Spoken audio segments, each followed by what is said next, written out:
a little bit because it's flooding out the top of the, see if that makes a difference. No, don't kill them all. They still need some light to... We won't be able to see. All right, it'll be okay. It'll be okay. That's this. Oh, well, I can't do You can't do these? Oh, hold on. Let me see. Let me see if this... Yeah, it's inside of this. One of them is... Okay. Give us 1 second, please. I know. No. You can't get that? No, we want just those out. See, that's dimming. That's cool. Is it dimming? Yeah. Oh, What's the fire? That's good. what about the darkness? That was done before. I know, but I need to be able to see. Yeah. Black is cool. Well, we'll work with this. We'll work with this. This is fine. All right, this is fine. So, this term, metamorphosis, was a term that was created by a sister who traveled to Kemet with me 10 years ago. And it speaks to the fact that when you travel to the Nile, when you travel to Kemet, it is a life-transforming experience. So metamorphosis was her way of describing how dramatically changed her life was as a result of a trip down the Nile. And I want to share with you a couple of quotes which speak to the significance of information that has come out of the Nile Valley. This is a quote from Costa. There's no such thing as the past, present, or future, but they are all three simultaneously. That's from Costa, who was the grandfather of Pianki and Shabaka, the kings who established the 25th dynasty in Kemet. So understand this concept. There's no such thing. We're talking 800 BC. That's what they call quantum physics now. Well, that's what they call, right? That's what I said they, yeah. Right? There is no such thing as past, present, or future. They all exist simultaneously. So there's this timelessness, right, that Africans have always talked about. Amos Wilson, in one of his best lectures, said that an act does not end at the point of its occurrence, but it continues to reverberate into the future down through the ages, affecting generation after generation after generation. In other words, to sum up what Donny Hathaway said, everything is everything. It is. It is. And what we're talking about is understanding a people who were able to tap into the is of life, the eternity of life. And they used that knowledge in order to create a civilization that has continued to influence mankind for thousands and thousands of years. That's what we're talking about when we talk about Nile Valley civilization. Nile Valley civilization is within the Nile Valley, which begins in South Central Africa with the beginning of the White Nile, and then the Blue Nile comes out of Ethiopia. This is all part of the Nile Valley. And Dr. John Henry Clark frequently talked about the fact that the Nile River represents a cultural highway, and that people followed the flow of water. This is the highland of Africa in the south. Water follows the flow of gravity, flows from the south to the north, and empties out into the Mediterranean Sea. So people then navigated the natural flow of water. So the civilization, water, people flowed from inner Africa down north. Down north. And as a result, the culture and civilization followed this cultural highway and reached this highest point in the northernmost part of the Nile Valley, in the area that we now call Kemet. Here's a comparison of the Nile River Valley to the United States of America. Give you an idea of the length of this ancient culture and civilization. This is the oldest documented civilization on the planet. It began in Africa by indigenous African people. And that's the point that we really want to build on. It flowered in this region of northern Africa.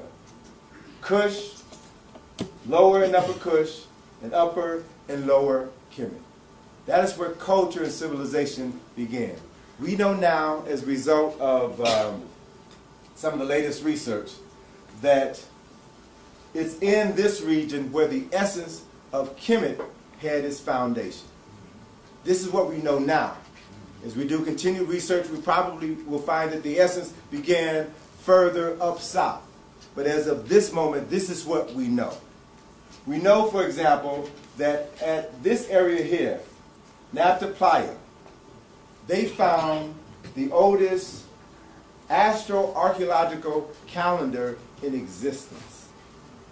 It is an astroarchaeological calendar that was dated back to 6,270 BCE, older than Stonehenge. This calendar here was found right in this region. It was oriented to the solstices and the equinoxes at this specific geographic location, which means that as late as 6,270 BC, these Africans had already had a concept of time and the calendar. They knew that the earth was round and that the calendar year was 365 and a quarter days. This is a discovery that has just recently come into our knowledge. And then there's another location in this same general area here at Cusco, where in the 1960s, a team of archaeologists found this incense burner that was in a cemetery near Cusco, a royal cemetery. Now what's interesting is that this archaeological team from the University of Chicago was digging there in the 1960s because the Egyptian government was preparing to build the Aswan High Dam, which was going to create what was at that time the largest man-made lake in the world. And it meant that this dam would extend from Aswan all the way down to this region here, approximately 150 miles, and flood everything in this region. Flooded under 50 feet of water. There are temples, tombs, and monuments that were going to be destroyed as a result of the completion of this dam. So UNESCO issued a call to help save these monuments. One of the monuments that they saved was Abu Simbel, which was literally cut apart into hundreds of pieces, moved up 50 feet, moved back 150 feet, and then reassembled in a man-made concrete mountain. That was an engineering feat of unknown magnitude before it happened. Incredible. They moved other temples. The Egyptian government literally gave temples to various countries that paid for this project. You all got 2 temples in the Metropolitan Museum that came from this region. And this is in Nubia. This is Upper Kemet, Nubia. And there were untold monuments, cities, temples, and graves that were destroyed. I remember seeing an old video clip of Dr. Ben in the early 60s protesting by himself in front of the United Nations, protesting the building of this dam because it was displacing thousands of Nubians.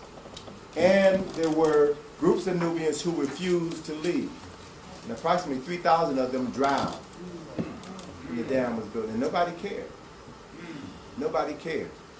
So this team from the University of Chicago knew how important this area was, and they concentrated their efforts on excavations before the floodwaters came. And they found this artifact, this incense burner. Here's a drawing of all of the size of the incense burner. And what this shows is this came from a royal tomb in Cusco, at least 200 to 300 years before the formal founding of Kemet. And what they found on this incense burner in Nubia, or Kush, what they found was a symbol of a drawing of a king wearing the crown of Upper Kemet with the false beard, symbol of the falcon, symbol of royalty, a surek, a palace facade, and examples of Meta Nature. So what this means is that the beginning of Kemetic culture and civilization began up south. was established by indigenous Africans who we call today Nubians. So if this is Heru, the falcon, then it means that the story of Asar and Set is already in place. And it came from up south. What's interesting is that Keith Seal, the archaeologist who made the discovery, kept it under wraps for almost a decade. And when he died in a car accident, one of his assistants, Bruce Williams, then published this information. So if it wasn't for Bruce Williams, we wouldn't know about this. And the issue that I'm constantly asking myself is, how much more information do we not know about because it's hidden in private libraries and museums? Now, this is what we know about Kemet. Kemet is the oldest documented civilization on the planet. The oldest documented civilization. Kemet was a nation of many firsts. The people of Kemet, according to the documentation that we have now, were responsible for giving us a 24-hour day. Were responsible for creating a calendar of 365 and a quarter days. They gave us an alphabet, Medu Neter. The first people to give us a writing system. They also were the first people to create books and libraries to house those books. They established theological and spiritual systems, which were the foundations for the three primary spiritual systems of the Western world. Judaism, Christianity, and Islam all had their beginnings in the Nile Valley. Foreigners came into Kemet, were introduced to these religious traditions, and then went back home and reinterpreted them through their own cultural lens and presented them to their people as their primary path to salvation. That is a historical and documented fact. Kemet also was the first government that we know of. I'm, again, speaking of documented facts. The first government that we know of, ruled by a king, a monarch, who and his nation was administered by civil servants, the first civil servants in history. These civil servants oversaw massive civil works projects, the construction of cities, the construction of dams, great hydro engineering projects, civil engineering projects. They built the temples, the monuments, the tombs, and the pyramids. All of this was done by teams of skilled men and women. And as a consequence of all of this construction, it gave rise to the first middle class in human history. And this middle class was comprised of architects and engineers, designers, artists, healers, astronomers, scientists, priests, merchants, philosophers, warriors. This is the reason why Kemet, the civilization of Kemet, lasted so long. Because they had this base, they had this foundation, and they were continually fed by people from the south, their ancestors from the south. So there was this continuous flow of knowledge and information and spiritual power. We can view Kemet, we should view Kemet as the granddaughter of Ethiopia, Sudan, Uganda, Tanzania. That's what it is. And we should see this relationship between Kemet in the north and their grandparents in the south as similar to the relationship between us and our grandparents or great-grandparents who came from the south, who participated in this great migration from the south to the north looking for better opportunities. They made a life up north, in New York, in Chicago, in Philadelphia, in Boston, in Detroit. But they always sent their kids back home to the south every summer, all right, to give you that foundation so that you didn't lose that spirit. And whenever there was trouble in the family, you could always go back home, all right? And what we find in Kemet was this same relationship. Whenever there was trouble up north, they could always depend on assistance in the south. Always. That's the relationship. And that's the context in which we should view Kemet. We should view this civilization. So understand Cush and how Cush grew to become Kemet. And they never had a separation. There was always a continuous flow of knowledge and information and exchange of people and culture. What I want to build on, what I want to introduce to you is a construct that was given to us by Dr. Asa Hilliard, in which he gives us a baseline chronology of Kemetic culture and civilization. He divides Kemetic culture and civilization into 4 golden ages. And understanding these golden ages is critical to us understanding the development of culture and civilization in the Nile River Valley. You had dynasties 3 through 6 were responsible for giving us the first golden age. These rulers built the pyramids in Giza, Saqqara, Dashur, Media. All of the pyramids were built in this region by a series of rulers, specifically fathers who established the process, and then their sons and grandsons followed their example. We see this pattern repeated over and over and over again. This period lasted, the first golden age lasted approximately 555 years. And then there was this period of internal disorder, the first intermediate period.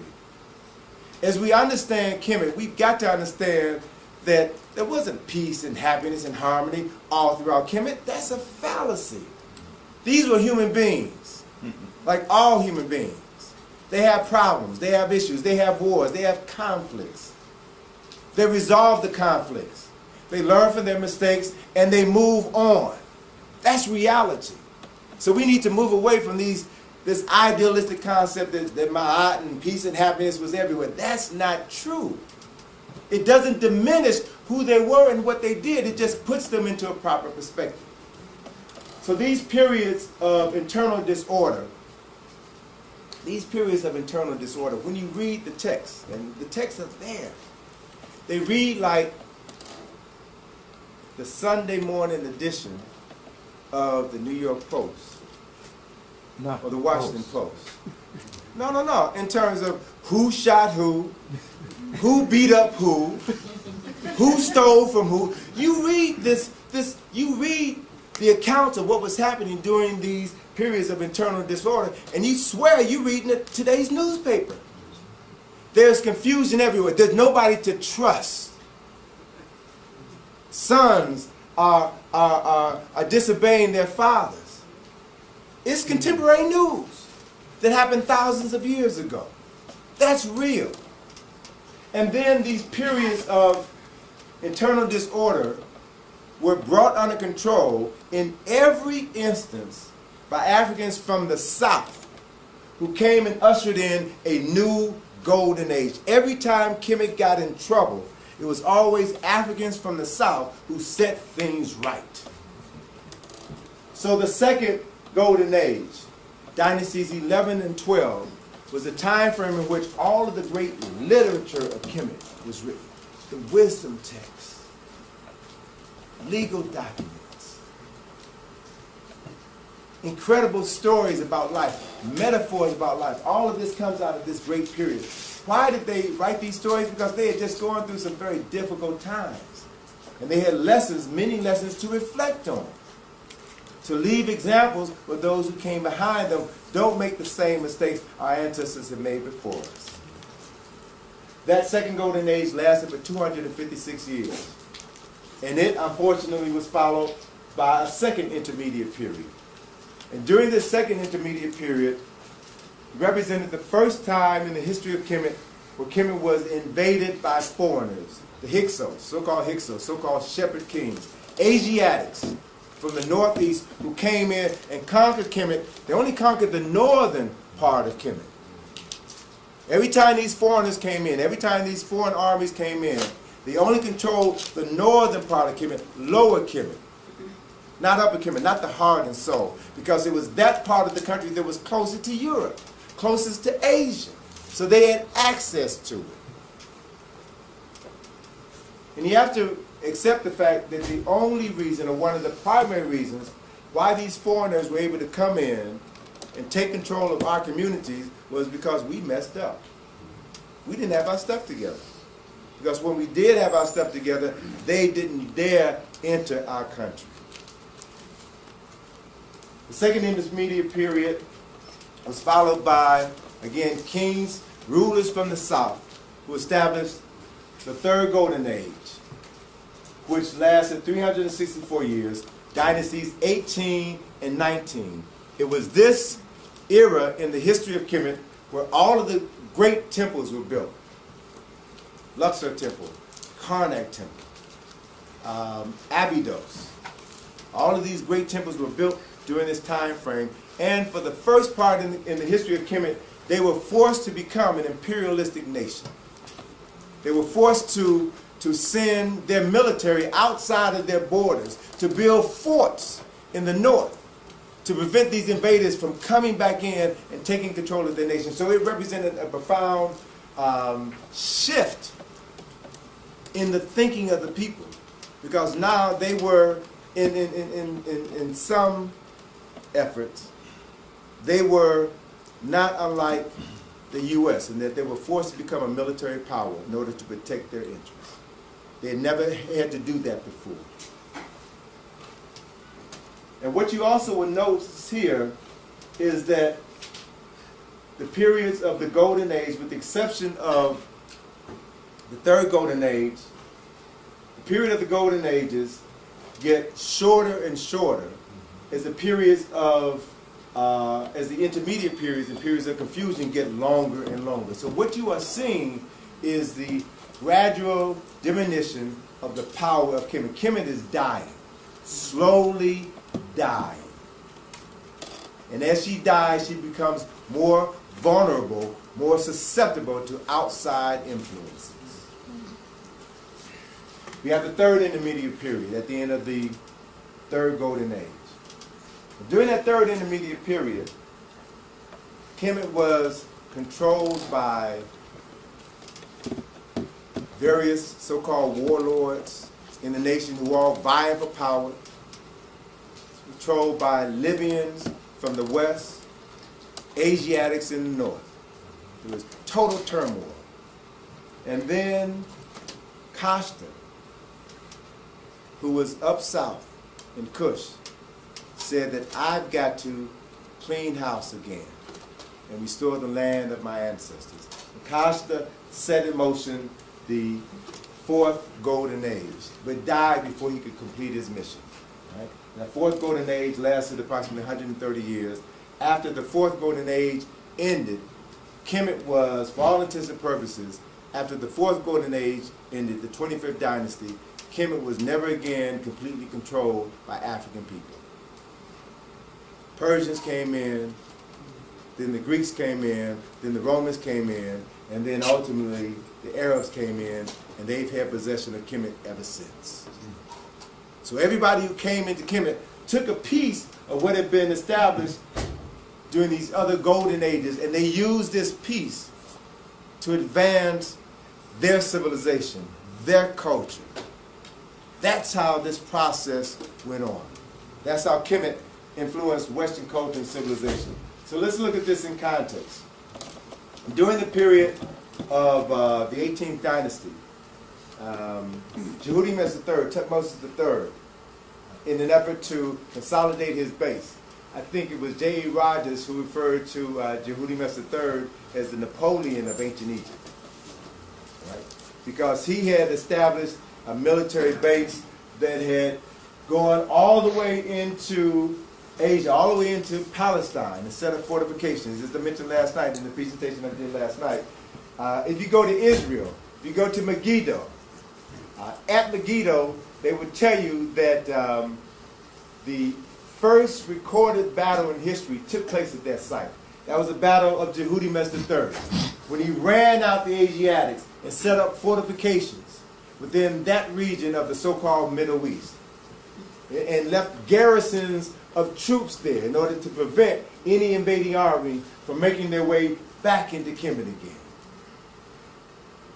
So the first recorded battle in history is a battle that was led by Jehudi-Mes III, the 18th dynasty. According to the book of Revelations, the very last battle on earth would take place at that same location. We also have an instance during the 18th dynasty, when Jehudi went into, during periods of difficulty, he went into Cush. He went into this region and built a temple to Amen in Cush. And when they built that temple, and this is where it gets kind of tricky, many European Egyptologists want to say that this was Egypt exerting its influence over Cush, over Nubia. But I interpret it as Egypt coming back home and paying homage to their parents. And then he built a temple in honor of Amen. And what we find within this culture, particularly here at Jebel Barco, there was a temple built to Amen, and they began to talk about the fact, or write about the fact that this was the birthplace of Amen. One of the most important Neteru in ancient Kemet was Amen. And they declared that he came from here. He came from Cush. So there was a well-established temple of Amen at the time of Kashta during the third intermediate period. And Kashta said, it's time for me to clean up house, and marshaled his forces and took them back into Kemet and went to Waset, the capital of Kemet, where he bathed in the waters of the sacred lake of Amen in the temple of Karnak. And then instructed his soldiers to do the same as they prepared themselves for holy war. Unfortunately, Kashta died before he could complete the work, his job. But his son, Pianke, took up his father's work, came in, followed in his father's footsteps, marched his army to Waset, bathed in the sacred waters, asked for protection from Amen, said that this was a holy war, had his soldiers do the same thing, and then they went all the way down north and conquered all of Kemet. And then he came back home and said, my job is done. But it really wasn't. Because the enemies of Kemet were resilient. And they began to come back in and took control of northern Kemet again. By this time, Pianke had died, and his brother had come to the throne. His brother Shabaka said, all right, I'm going to learn from my brother's mistake, and I'm not going to let it happen again. This time he marshaled his forces. They came from up south, back into Kemet, stopped at Waset, bathed in the holy waters, asked for protection from Amun, and they went in and they wiped out everybody. They did a Kaiser Soze. They killed the soldiers, killed their horses, killed their wives, killed their children. They wiped them all out to send a message to all the Asiatics, this is home. Y'all are not welcome here. And then, once he secured the borders again, he set about the business of rebuilding the land of his ancestors. 25th dynasty is important because it represents the first Renaissance in history. 25th dynasty was all about rebuilding Kemet, and in their own words, specifically rebuilding the land of their ancestors. They not only drove out the foreigners, but they rebuilt the temples, the monuments. They rewrote the sacred texts of their ancestors. They engaged in an act of Sankofa. What else is interesting is that during this period, particularly during the period of the Third Golden Age, we see in several tombs Kemites drawing images of themselves and the Cushites. This is an image from the tomb of Seti I and 19th dynasty. And we see Seti I depicting the Cushites and the Kemites as basically people of color, not Europeans, as National Geographic would have us believe.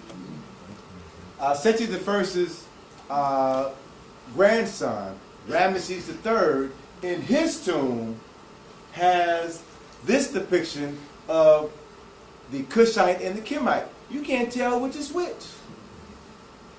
They're acknowledging their ancestors. They are depicting their ancestors. So this is concrete evidence from primary sources of who the people of Cush, who the people of Kemet were. They're not separate races, as National Geographic or the Discovery Channel would have us believe. 25th dynasty came in, Pianke and, well, Kashta, Pianke, and Shabaka all waged wars of liberation. They drove out the foreigners. Once the foreigners were gone, then they established peace throughout all the land. That's their legacy.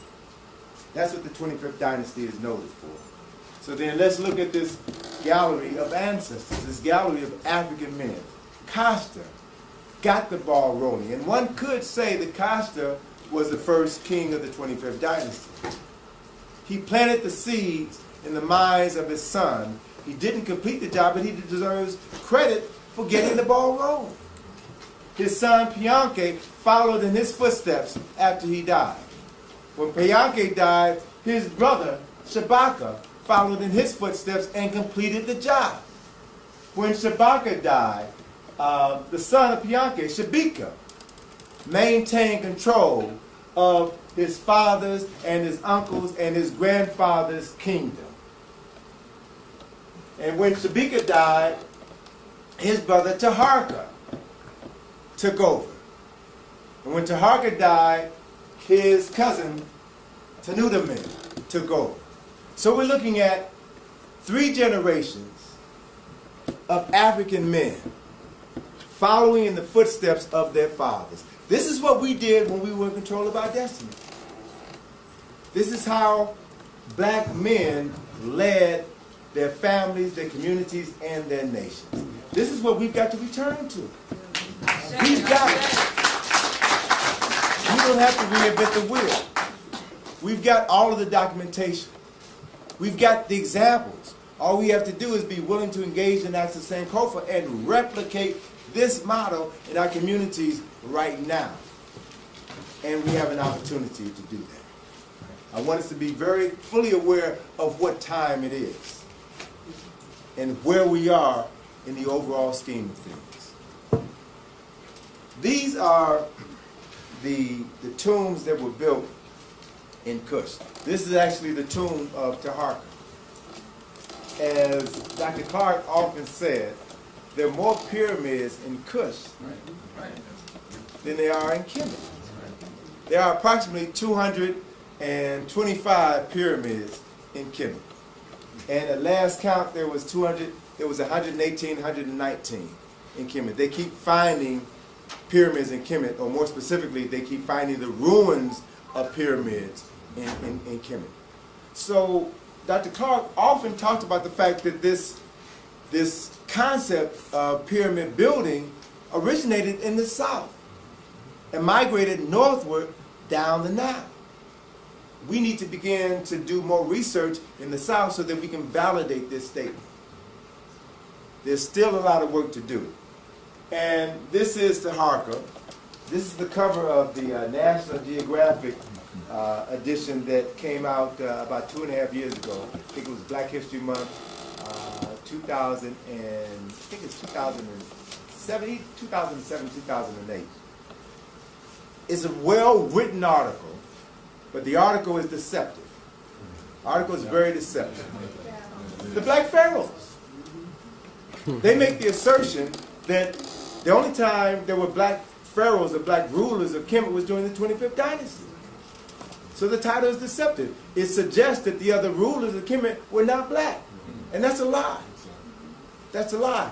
All of the major periods of culture, civilization of Kemet were established by indigenous African people from the South. And we need to be able to understand that very clearly. We need to be able to tell that story, teach that story. This is 2010. And we're still being bombarded by lies. There's still people right now in New York who question whether or not King Tut was black. It's 18th dynasty. If you knew his lineage, you would know beyond a shadow of a doubt who he was and what he was.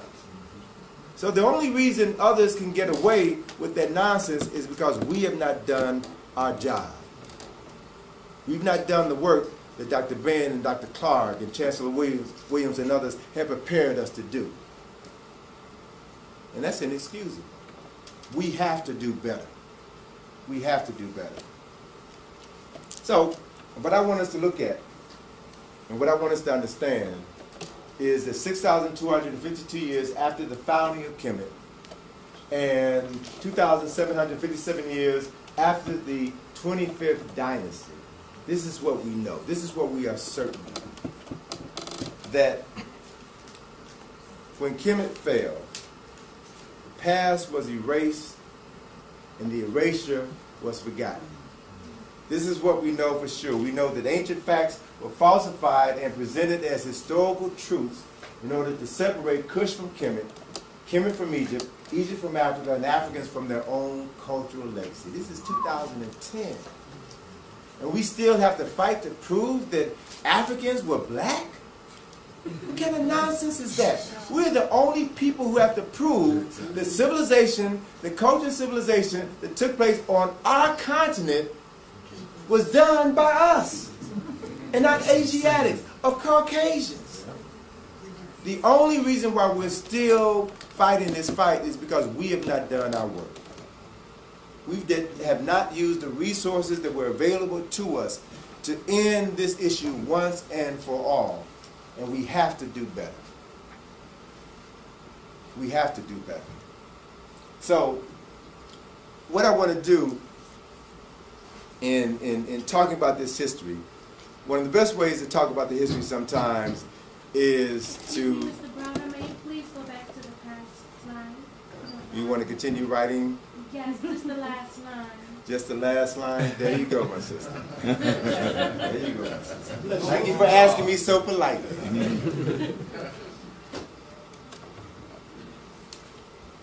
And my point is that in talking about this history, and I'm just giving you a broad overview. For people who hear this information for the first time, it's overwhelming, it's confusing, because it conflicts with what we all have been taught in school. Whether you've gone to black school or a white school. I went to Howard. I didn't learn any of this stuff at Howard. And in certain HBCUs, you are still forbidden from teaching this information right now. Right now. All right? And in presenting this information to folk, there is this resistance because this is new information. Now, I understand in the psychology of the human brain, anytime we're introduced to new information, we experience this phenomenon called scotoma. And that is we automatically reject any new information that doesn't fit into our understanding of the past. Why? Because what we know makes us comfortable. You're comfortable with what you know. When someone presents new information to you, it makes you squirm. You feel uncomfortable. That's understandable on a psychological level. We naturally sometimes resist new information because it moves us outside of our comfort zone. That's a reality. So what I've learned over the years is that one of the ways we can minimize that resistance is to use humor. And one of the best humorists to help us in that effort is Richard Pryor. And what I want to share with you is this short clip that Richard Pryor did in 1977. Yep, 1977. Because what this does is to set the stage for what happened and for what I'm going to share with you next, what is happening right now. We have to be able to put this into context so that we know what we're dealing with, and more importantly, we know how we must deal with it. Right? So let me share this short Richard Pryor piece. And I want us to understand what Richard was doing in 1977. Richard Pryor was the most popular comedian of his day, black, white. And it was unprecedented for him to have this primetime show on NBC in 1977. And Richard said from the very beginning, I'm not going to shuck and jive. I'm going to use this program as an opportunity to not only entertain my people, but to educate my people. He only did 4 shows before NBC pulled the plug. 4 shows. So I want you to contrast what he was doing then with what we have now on television. Contrast this to all the nonsense that Tyler Perry is giving, Meet the Browns, and all of this foolishness. We're going back to this shucking and jiving period because that is what makes white folk comfortable. That is what they want you to internalize so that you no longer are a threat to them and their plans to take back their country. You won't even be able to resist them taking back their country if you're still in Amos and Andy mode. Right? And that's what has been continuously fed to us and fed to our psyche to minimize our ability to fight back and do the things that we are supposed to be doing as men and women at the end of the first decade of the better for those who have not even been born. And if you can't think and function on that level, you're wasting air. You shouldn't even be here.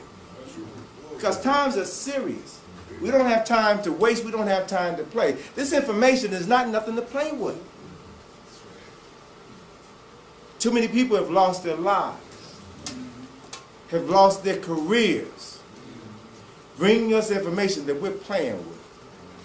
We need to stop tripping and start doing the work that needs to be done if we're going to resurrect the history and the culture of our ancestors. It does us no good to say we descended from kings and queens if you're living in the projects. That ain't helping you. It ain't helping you at all. What did they know that I can use right now to make my quality of life better? How can I apply that information in my children's school to increase their chances of success in this country? In this country. And I want us to understand very clearly that with all the wrong that the United States has done, this is still the best place to be living in the world right now. There's more chances of opportunity right here than any place else on the planet at this particular point in time in history. That's why people come here from all over the world. And they work hard. Within a matter of years, they're achieving things that we still, some of us still can't figure out how to deal with. It's time for us to get serious and stop faulting others for the things that we're too unwilling to do. I was going to say lazy, but unwilling to do. So this is the issue. This is the issue. Brother, before you move on, you just made such a wonderful point with that. And you guys remember a call where I said that there was a working foundation and divine specification, the immortal path of generation to generation. You see, you just showed with the textbook that they opened up. Now you see, and he's verifying what I was talking about. Yeah. These texts were in these tombs, and all these texts are gone now. They all disappeared. Mm-hmm. They're all gone. Where'd they go? Mm-hmm. Where'd all these texts go? He just showed you how he opened the text up, and really, that's really what happened. Wow. They just took the stuff out of the libraries, out of the temples, and they took it to Europe. And I showed that publication for the creation of Karnak Temple based upon the layout of St. Peter's Basilica based upon Karnak Temple. That stuff that they got in those my brother, respect to you, you are your lecturer, please. No. I'm respecting it. That's the point based upon what he just showed, to show you how what he's saying is so serious about what he's saying. What he's saying is the absolute truth. Because the counterpart to what he's saying is, I've had this feeling all my times of traveling to Egypt, going into the temples, going into the tombs, examining what's there. Question rose in my head. You see these incredible temples, but there are no manuscripts, there are no documents that talk about how they were built. Who built? We have some sketchy information, but for people who wrote everything, they recorded everything they did.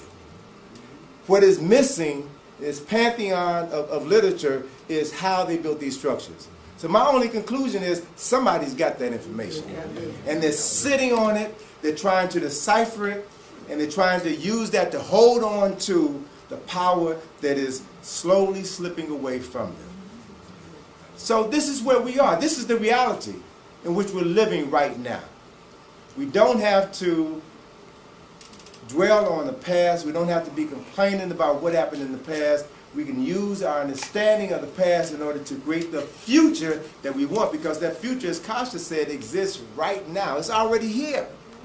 You have to open up your eyes and see that it's there and manifest it. It's already here. What we're doing right now is a project that I'm extremely excited about. And after 30 years of traveling to Kemet, traveling to the Nile Valley, I'm just now beginning to understand why I have been doing what I have done over the last 30 years. I'm just now beginning to understand. And it's partially due to my meeting this woman and the work that I'm involved in right now. In 2008, one of my best friends from Egypt, who I've been working with for 21 years, 2008, he finally convinced me to take a journey with him to the Western Desert.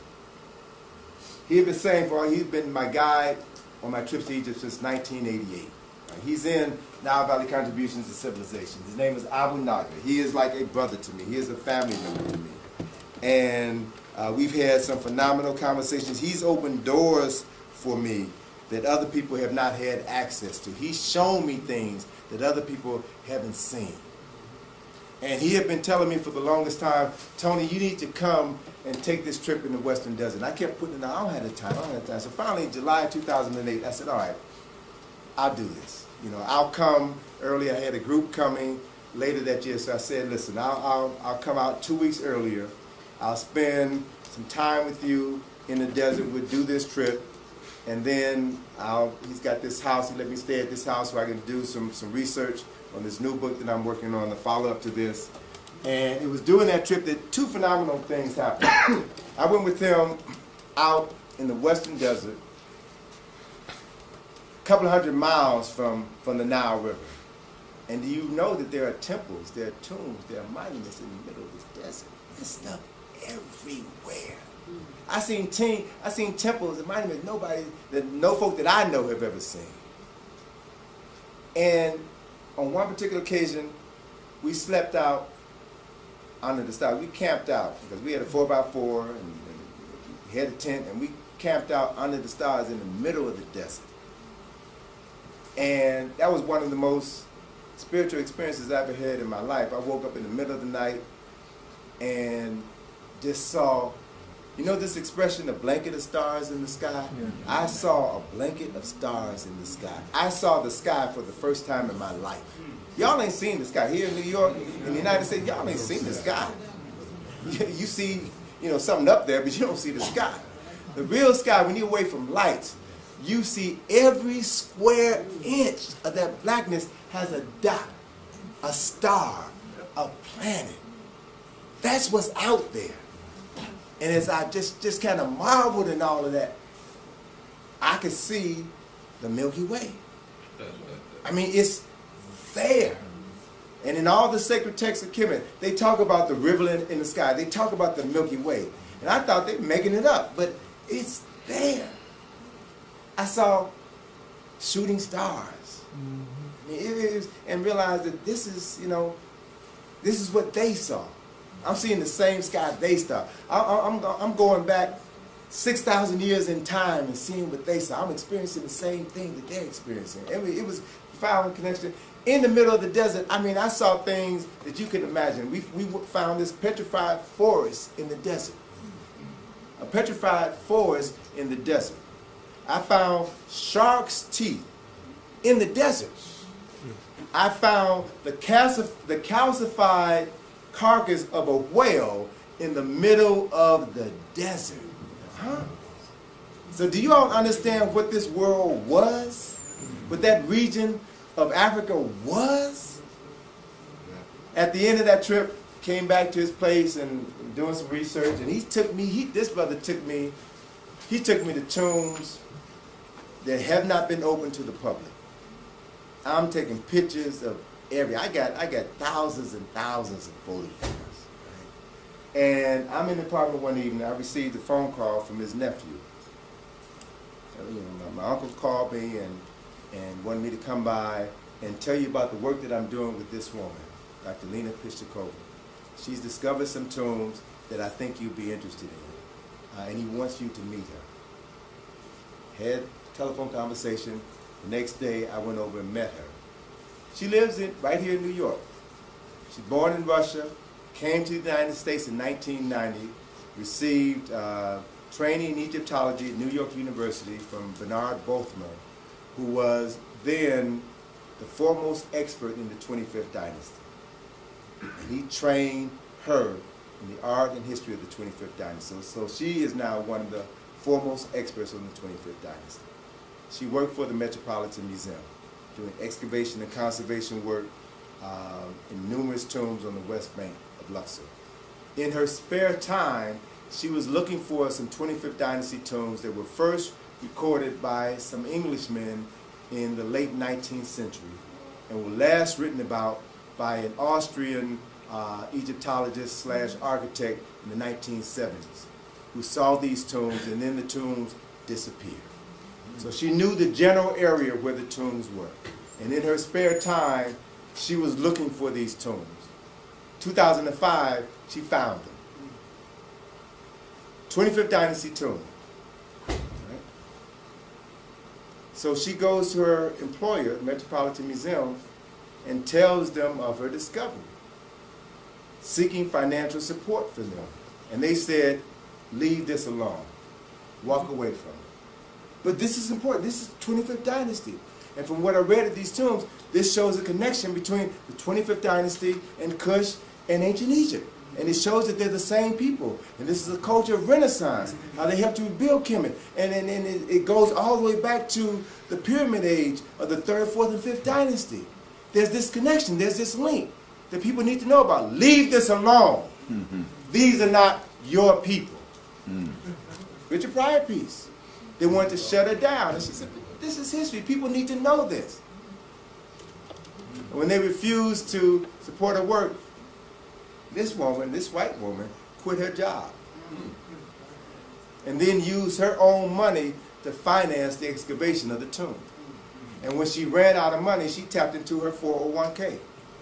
And when she ran out of her 401k, she used her credit cards. And when she maxed out her credit cards, she started dipping into her daughter's college fund.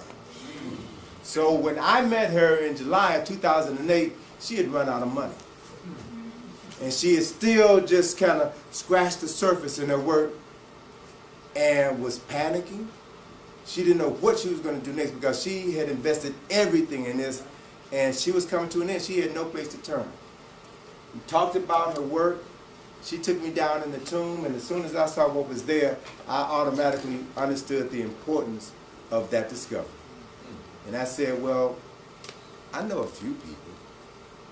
I can talk to some folk. We can get the word out. We can help raise some money so your work can continue.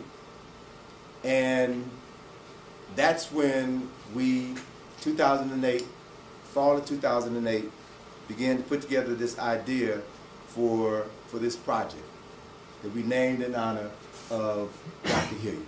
But this is the site. These are the 3 tombs. Originally, in 2005, when she discovered them, houses were built right over these tombs. This is the village of Kurna, in the west bank of Luxor. The Arabs who lived there, specifically the Rasul family, Abdullah el Rasul's family, he was a chief of the village, had his house built right over this tomb here. And what they would do is drill through the floor of their home until they found a tomb, and then they would use that tomb as their personal ATM. They would sell the contents of the tomb, the gold, the jewelry, the mummified remains. They would sell it on the white market to the European tourists who came in. That's how they financed their lifestyle. She had to go through a lot of finagling just to get them to acknowledge that their homes were built over these tombs and to get access to them. Once she found what was there and then brought news of this to Zahir Watts, he said that this is an important site. I will give you permission to excavate. And 2009, he then, based on what was being uncovered, he then had bulldozers come in and destroy all of those homes. so she would have free access to the excavation. And then they relocated all of those folk to a new village that they built for her. So this is where, this is where she's doing her work. So this is the area. There's 3 tombs. 2 25th Dynasty tombs. Tomb of Karabashkin. This is the only image of Karabashkin that we have. His tomb had been totally destroyed, decimated by the Rasul family. And the only image we have of him is his Shwapti figure. Karabashkin was the mayor of Waset. Waset is the capital of Kemet. 25th Dynasty. We have been able to surmise that he was appointed mayor of Waset during the reign of either Pianke or Shabaka, the very beginning of the 25th Dynasty. And this is his tomb. Second tomb is the tomb of Karakamun. These are fragments from his tomb. Karakamun was the first Ak priest at the temple of Karnak. Ak priest is the priest responsible for doing the morning libation, the Holy of Holies of that temple. 2 25th Dynasty tombs, and the 26th Dynasty tomb is the tomb of a sister by the name of Iteru. She was the chief attendant to the divine consort of the wife of Amun. In other words, she was the right-hand woman of the daughter of the king. And this is the only image of her that we have. It's her Ba figure that was found in her burial chamber that had already been robbed blind by the Rasul family. As a matter of fact, last summer, when they were excavating her burial chamber, they found a note written in Arabic on the wall that said, "Don't even bother looking here, it's already gone." Okay? So this is what we're dealing with. I went to Atlanta in August of 2008 and met with Dr. Hilliard's family. Told him of this project and asked their permission to name this project in honor of Dr. Asa Hilliard, who passed in Egypt August 13, 2007. So let me share with you what we've done over the past 2 years with the Asa Restoration Project. This tomb is in an area on the west bank of Luxor known as South Asasif. South Asasif is, for those of you who've been to Kemet, you've gone to the temple of Hatshepsut. Hatshepsut's temple is in Asasif. This is south of Asasif, between Hatshepsut's temple and the Valley of the Queens. It's directly across the road from the Ramesseum, just to give you a point of reference. This is where Karakamun worked. Karnak Temple. Karnak Temple was and still is the largest temple complex in the world. Half-mile wide, 1.5 miles deep. You could take every church built in London, England, and put them inside of this temple and still have room for 2 football fields. It's incredible.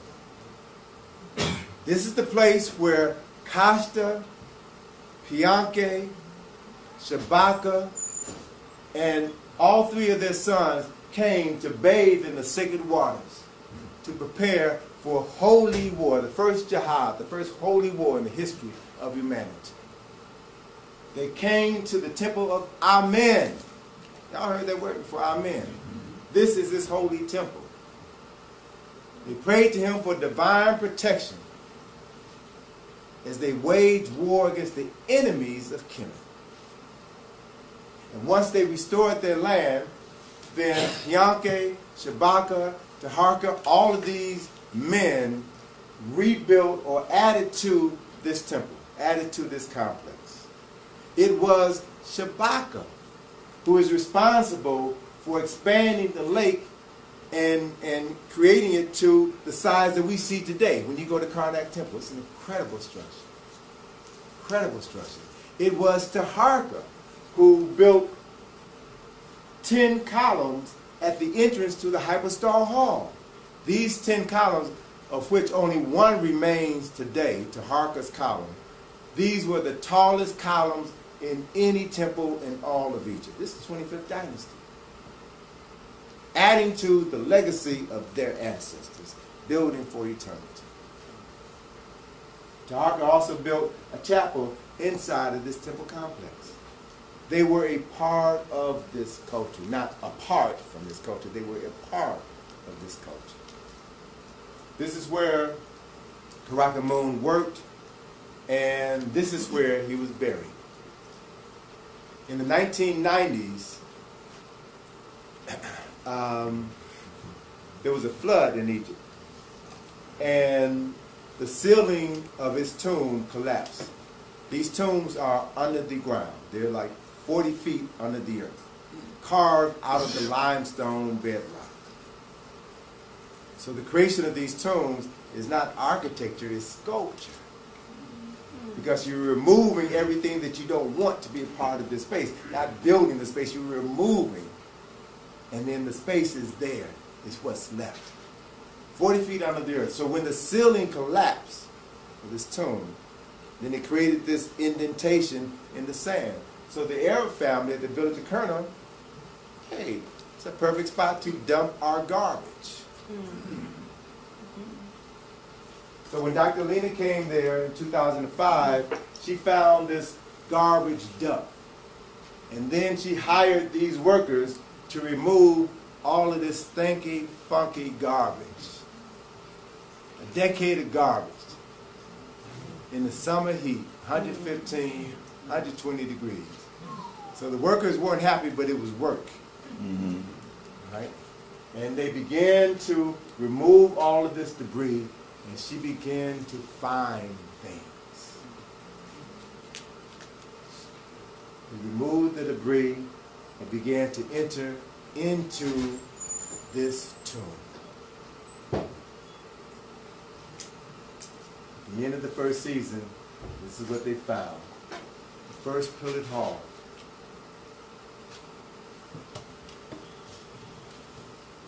In this corner right here, you can't see it very well because of the light, but there's a wall right here. Here's an enlargement of what is on this wall. And what we have here is a larger than life-size carving of Karakamun sitting in a chair before an altar. What's important about this scene is that the clothing that he's wearing, the posture that he has, and the chair that he's sitting on are all elements that go all the way back to the old kingdom. So he is, this image of him is a replication. It's this image here is a replication of Sankofa. He went all the way back to the best part of their past and replicated that in the present moment so that he could continue to build for eternity. It's in this area right here. Now, this is where we're concentrating our efforts. By virtue of the fact that the ceiling collapsed, that prevented the Rasul family from occupying this tomb, because essentially that's what they did to the other tombs, the tomb of Rakamun and the tomb of Iteru. They lived inside of those tombs. Why? Because they're 40 feet under the earth. And if it's 110 degrees above the earth, it's 25, 30 degrees cooler inside of the tomb. So that was their summer home. They lived inside of the tomb of Iteru and Karabashki. They cooked inside of the tomb, so the ceiling was black with soot. They washed their clothes and strung up a clothesline by nailing it into the plastered wall with metal netcher and carvings, painted images, nailed it into the wall. So as their clothes were drying, the water was dripping off the clothes onto the floor, increasing the humidity in the room, causing the plaster on the walls to flake off such that there's nothing there now. They kept their animals, their goats and their sheep in the back part of the tomb, in the Holy of Holies of a tomb. So as Dr. Lena was excavating there, they had to excavate through 12 feet of animal feces. This tomb was spared because the ceiling collapsed. We're now in a position to go in and find all these incredible things. We're now in a position to reconstruct this tomb. This is what it looked like at the end of the first season in 2008. After they had completely excavated the first pilot hall, there are 8 pillars in the first pilot hall. Here's the pillars on the north side, and then there's 4 pillars on the south side. These pillars were originally 10 feet in height. But when the ceiling collapsed, the pillars crashed. But all of the images on the pillars are still there in the debris. We've got the fragments. So we have the potential now to reconstruct this entire tomb. That's the goal. This is what it looked like at the end of 2008, right? At the end of 2008. So here's the wrap to come down into the tomb. Here are the pillars in the first pillared hall, right here. Through the Ancient Restoration Project, for the last 2,000 years, 2009, 2010, we financed the excavations at this tomb. We financed it, black folk. First time in history, African Americans have financed an excavation in Egypt and took mission members over to participate in an excavation.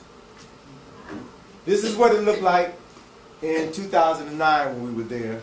This is what it looked like this summer. We completely excavated and excavation costs about $10,000 a month. Right? We've got about 75 workers that have to be paid. We've got supervisors from the Egyptian government who have to be paid. We've got, we got supplies we got to pay for. We've got tools. We've got all this. All this stuff has got to be paid for by somebody. The Metropolitan Museum said, no, we ain't paying for this because we don't want this information to come out to the general public. So this is what we're doing through the Ancient Restoration Project. This season, 2010, once we cleared away the entire first pillared hall, our goal then was to begin the process of reconstructing the pillars. This project, and I have to acknowledge that we're working under the auspices of the Egyptian government. We're working under the auspices of Zahir Was. He's the one who's given Dr. Lena Pishikova the permit to do this work. And he said that what we have to do is do the conservation of this tomb, which means that we have to, our purpose for being there is to excavate so that we can conserve what we find and then rebuild the tomb. That's our mission.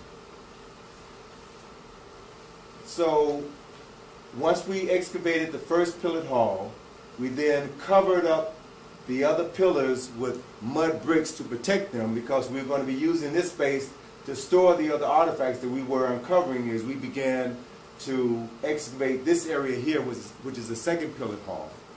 And then the other thing that we're doing is reconstructing these pillars. Reconstructing the pillars. That's part of the process. So it's cost money for it. We got to pay for the mud. Well, actually, we didn't pay for the mud bricks because even mud bricks cost money. We didn't have money in the budget to pay for mud bricks. So since the houses were torn down, we hired a couple of workers to go to where the houses were and find mud bricks that we could use to put around these pillars to protect them so they wouldn't be damaged as we were working in this space. We're on a tight budget. Right? This is where we were concentrating our efforts, on this pillar right here. And these are some of the conservators who are helping to, one, consolidate this pillar by injecting chemicals into it or putting cement into certain portions of it to reinforce it. And then they constructed this, fabricated these steel pieces to serve as a foundation, a base, so that the stonemason that we hired, who is cutting blocks of limestone to fit his specifications, would then place those stone blocks to put them on top of this pillar to reconstruct it to its original height of 10 feet. Wow. And we have to do that for each of the pillar in this hall. And it costs about maybe $10,000 in material and time to do all of this. It's a slow process. And you know, Egypt is very much a third world country.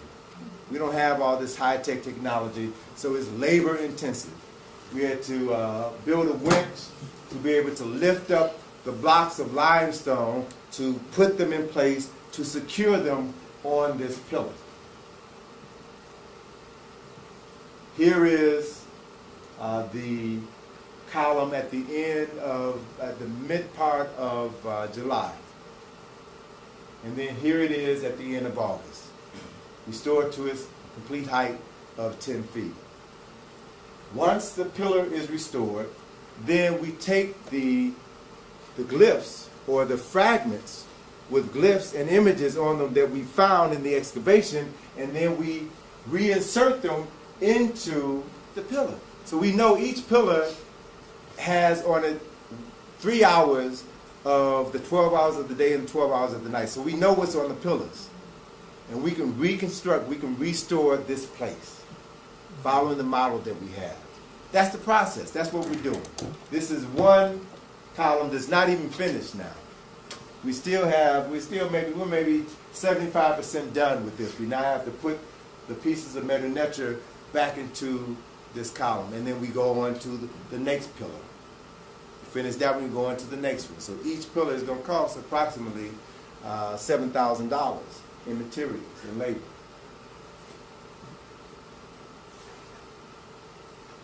Here is the area that we're working in. Here's the first pillared hall. Here's the second pillared hall. And there's a wall here that separates these two rooms. All of this is underground now. Here's ground level up here. Right? All of this is underground. And what I want you to notice is this wall right here. As we were excavating in this area this season, all of this was covered up with debris. As we now start removing this debris, the workers realized that this wall is unstable. The wall could fall down and injure folks. So they were saying, look, we have to tear the wall down. Wait a minute. There's metal netcher on both sides of the wall. We can't tear it down. So these workers, these Egyptian workers, are some very ingenious people. They came up with a wonderful idea, a wonderful way of preserving this wall. Here is a photograph that shows you the wall.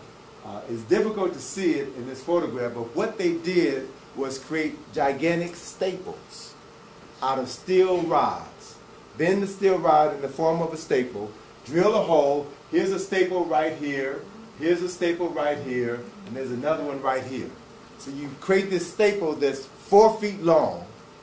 You drill a hole, you insert it into the wall, you put in cement to glue it into the wall to hold the pieces of the wall together so it doesn't fall down or kill or injure anybody. Wow.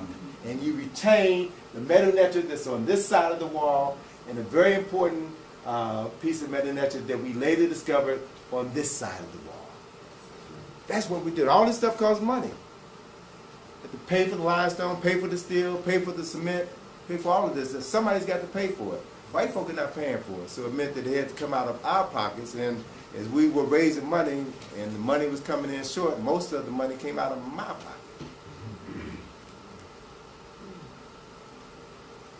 So this is the process. This is the area where we're working in. And the landscape changes every week.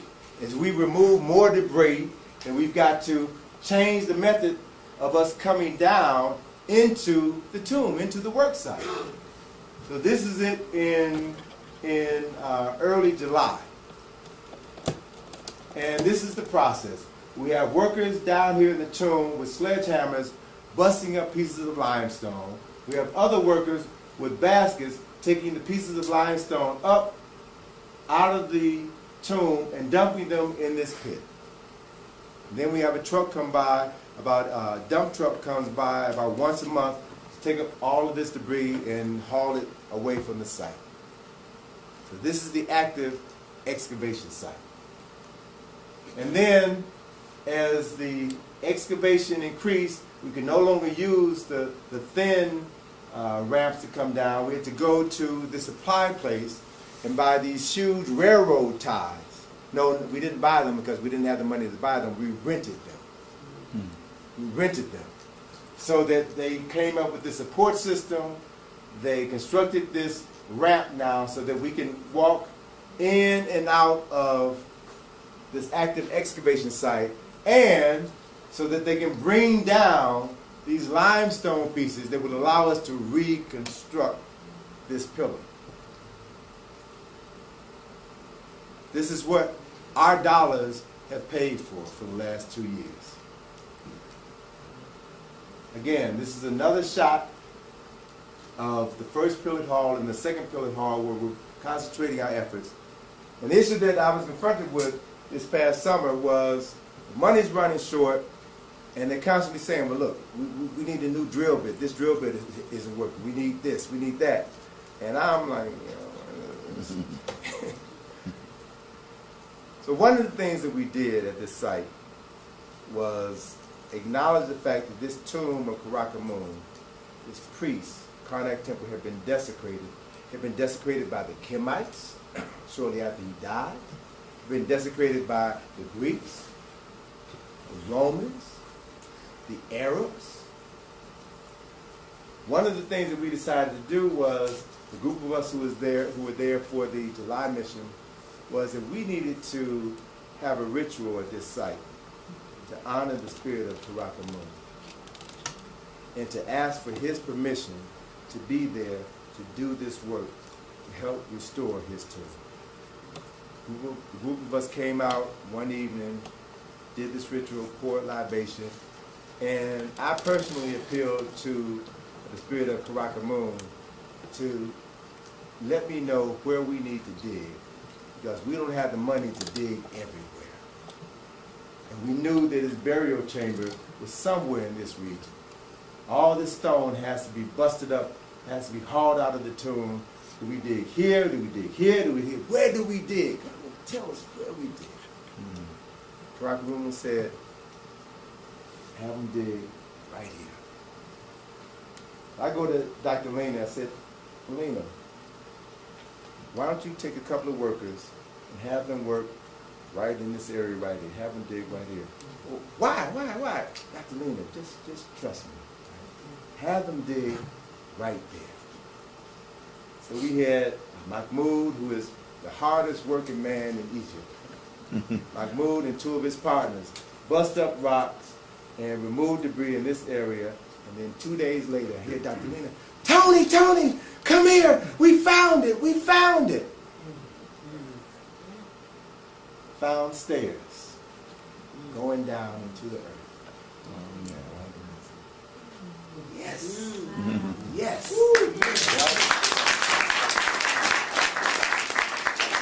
So this is early July. And I had to come back to the States to do a couple of presentations to prepare a group that I was bringing over in August. And I left, and Dr. Lena is emailing me and telling me of the progress as they're excavating in this area. They're finding all kinds of stuff, bones and stuff that the Rasul family had, and we kind of figured that the Rasul family had already robbed the tomb. But we didn't know what we would find. We didn't know what would be left over. And she called me one morning and said, Tony, we found a shaft. And we digging in the shaft, we found these bones in the shaft. I'm like, what the hell? She said, we found these bones, and then the telephone cuts off. I'm like, what? So this is the process. We came back in August, came back with my daughter and a group of people on a study tour. By the time we came back, they had uncovered this entrance into the burial chamber. This is little Atlantis who wrote My First Trip to Africa. When she was 8. She's 28 now, 20 years ago. We go inside of this cave. Here she is crawling down over this limestone debris. And much of this debris was put there by a lot of the tomb robbers to cover their tracks. We made our way inside, crawling down, slowly but surely. Here's Dr. Lena coming in behind Atlantis. We get inside of this burial chamber. We find these caves off to the side. All of this is hollowed out of the limestone. And this area is 10 feet below the floor of the tomb. So we're now some 50 feet below ground now. We find in this hollowed out space and then small caves carved out of the limestone where some debris and bodies are, mummified bodies are. And then in the far end of this room, we see a shaft that extends down into the limestone rock another 28 feet. Oh. At the time we found the shaft, we're pulling out the bones that they found in the shaft were bones of a water buffalo. So they took dead animals and dumped them into this shaft to plug up the shaft, to cover up their tracks. Shaft is 28 feet. We didn't have a 30-foot ladder. We had two 15-foot ladders. So we tied them together and used that to go down into the shaft. Here's the latches, climbing down into the burial shaft. When we got down to the bottom of the shaft, we knew that this was a historic moment. And I told my daughter, baby, I want you to go in first. So you be the first African American in history to go inside of the burial chamber of Caracas. And here's his face.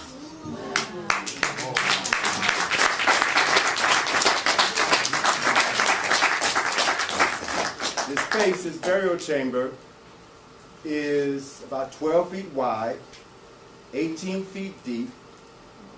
Floor to ceiling height is about 7 feet. What you notice here is filled with debris. This is debris left from the robbers, who filled it with debris in order to cover their track. They had already robbed the tomb, already found the mummy, opened the sarcophagus, broken up all the pieces, destroyed the mummy in their effort to get the gold and the jewelry and the other items which they sold. Wow. And we're there now to pick up the pieces. My daughter and I spent a week down in this burial chamber, going through and excavating the pieces. We've got all these plastic bags. We're putting pieces of mummy, pieces of bone, small pieces of jewelry that we're finding into these bags, photographing these objects. Spending, about 5 hours a day down in this space for a week. The ceiling has this wonderful image of Newt and carvings of astronomical figures in the heavens. All of this was to represent the journey of the soul of Caracas Moon as he travels to the beautiful west. Newt, look at that face. Who is that? Who is that? All right? This is what National Geographic will never show you. This is what the Metropolitan Museum doesn't want you to see. This is why the Richard Pryor piece is so appropriate. Because there are people right now who don't want this information to come out. Why? Because it will change the course of history. This is the book of our lives. Right? Newt swallows the red disk of the sun, and it flows through her body, and she gives birth to it every morning. Here are the Neteru, the various constellations. This is the roadmap for the soul of Caracas Moon to make his journey. Cushites doing everything in their power to guide the soul of the priest of Karnak Temple, priest of Amen at Karnak Temple. And then we find these 5-pointed stars. They say that people turn into stars when they die and live again in the midnight sky. 5-pointed stars. 5-pointed stars represent the people in the sky. Head, 2 arms, 2 legs. That's where the concept comes from. These are the ancestors in the heavens looking down on us, guiding us, protecting us, moving us forward, if we know who us is. Lena and Atlantis, and this is a son. This is the guy who came to my room in 2008 and said that his uncle wanted me to meet Dr. Lena. Now look at all this rubble. We didn't have, there was maybe 3 feet clearance between this rubble and the ceiling. Here's Atlantis sitting on a pile of rubble, holding an object in her hand. Is that the actual depth of the 23 feet? No, the actual height of the tomb is about 7 feet. 7 feet? So we've got to remove all of this debris next season. This is where we're going to be concentrating our efforts next season, 2011. I want you to notice what she's holding in her hand. Let me zoom in, give you a larger view. You see what she's holding in her hand? It's a hand. And here's the thumb, the 4 fingers, and notice the size of the hand. That is the hand of what? A child. A child. So all of a sudden the whole dynamic changed. We found a child's hand there. So this could very possibly be a burial crypt of Karaka Moon, his wife, and their child. Which means that next season, hopefully we'll find enough material so that we can do a DNA analysis and match the DNA in the mummy of this child with the DNA of 2 adult skulls that we found. Or an adult jawbone that we found. Can you imagine the Rasul family finding this tomb, and in their quest to get access to the jewelry, they just tore these mummies apart. Yeah. Tore this tomb apart, the casket apart. Why would they do that? Because these are not their ancestors. Right. They had nothing to do with this culture, with these people. Did they do anything to the Rasul family? Please. Did they do anything to the bankers on Wall Street who bankrupted this nation? Here I am holding a mummified arm, a forearm. Still has the bandage over it. Still has the mummy wrapping on it. How do you feel when you're in that space? I mean, like it's... I felt honored. I felt honored to be there, and at a couple of points, crying. Yep. Special brother, man, the ancestors got the hand. You know, this is, you know, I'm thinking this is what all of this has been for me to be here, and I'm thinking about the people who set things in motion. You know, going to Egypt with Dr. Ben, and then meeting Dr. Clark, and then meeting Asa Hilliard. All of the people who influenced me along my journey. All of this is coming together. And my friend Abu Naga, if he hadn't insisted that I come to Egypt to make that journey, I never would have met Dr. Lena.